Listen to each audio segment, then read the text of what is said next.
Donc, je m'appelle Sarah Bouachrine et je suis responsable assurance qualité chez Defi Group. C'est un groupe industriel multisite qui intervient dans des secteurs d'activité exigeants comme l'automobile et l'aéronautique. Aujourd'hui, je couvre avec mon équipe toute la chaîne qualité, du fournisseur jusqu'au client final, en passant par la production et la gestion des certifications. Alors, j'ai déjà eu l'occasion par le passé de travailler dans le cadre d'un groupe de travail sur un projet Green Belt, mais c'était toujours en contributrice et jamais aux commandes. Et aujourd'hui, dans le cadre de mon travail actuel, je suis confrontée à des problématiques complexes, que ça soit par exemple la gestion des non-conformités récurrentes, que ça soit des coûts de la non-qualité qui sont difficiles à maîtriser, des process à optimiser. Et c'est vrai que j'ai déjà des connaissances théoriques, mais j'avais besoin en fait d'un cadre méthodique un peu solide pour aller plus loin dans mes analyses. Donc j'ai fait mes recherches et j'ai trouvé que Centrale Supélec XZ proposait une formation qui est reconnue, qui est exigeante et qui est surtout ancrée industrie, pas juste une simple certification. Alors, les points forts sont nombreux, mais ce qui m'a le plus frappé dans la formation, c'était vraiment la diversité des profils. Donc on était un groupe de personnes, mais qui viennent de différents secteurs d'activité, que ça soit le luxe, le transport, la grande distribution, l'aéronautique. Et malgré ça, on voyait que les outils en fait s'appliquaient partout.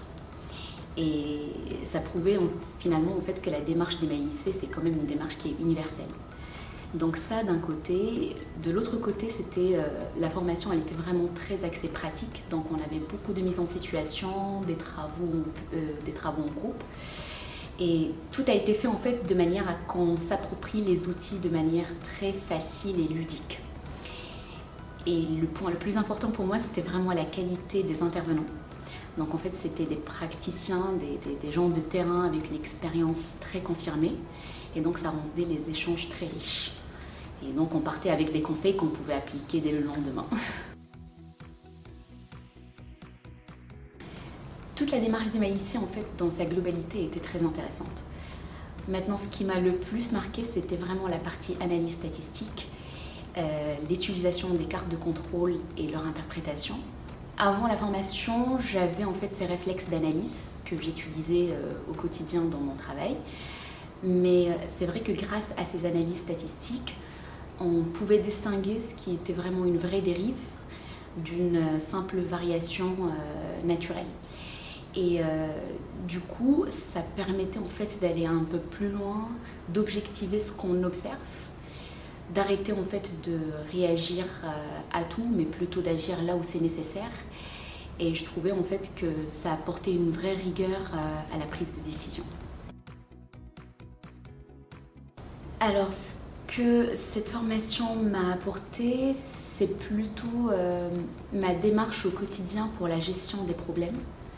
Je trouve que je suis beaucoup plus à l'aise dans le choix du bon outil en fonction du contexte. Je sais aujourd'hui mettre en place en fait une démarche du bout en bout. Je peux hiérarchiser en fait les actions en fonction de leur impact réel.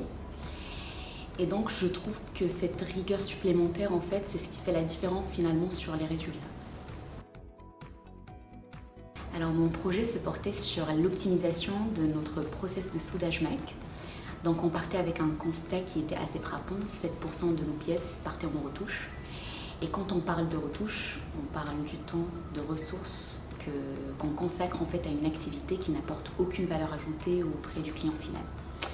Donc on a adopté la démarche des MAIC et c'est ce qui nous a permis derrière d'identifier les vraies causes, de structurer les actions et d'actionner les bons leviers dans le bon ordre. Et le résultat final, c'est qu'on est passé en fait de 7% à 3% de pièces retouchées, ce qui représente en fait 170 heures annuelles d'heures de travail finalement qu'on pourrait mettre sur quelque chose qui va avoir de l'impact et va apporter de la valeur ajoutée. Du coup pour moi en fait, si on souhaite vraiment franchir un cap dans sa carrière, si on souhaite monter en compétence dans tout ce qui est amélioration continue, Je trouve que c'est la bonne formation. Elle a lié la partie théorie avec aussi la partie pratique. On a été accompagnés tout au long de la démarche et donc on a bénéficié des conseils très précieux des gens de terrain. Donc voilà, si vous souhaitez aller plus loin, n'hésitez pas.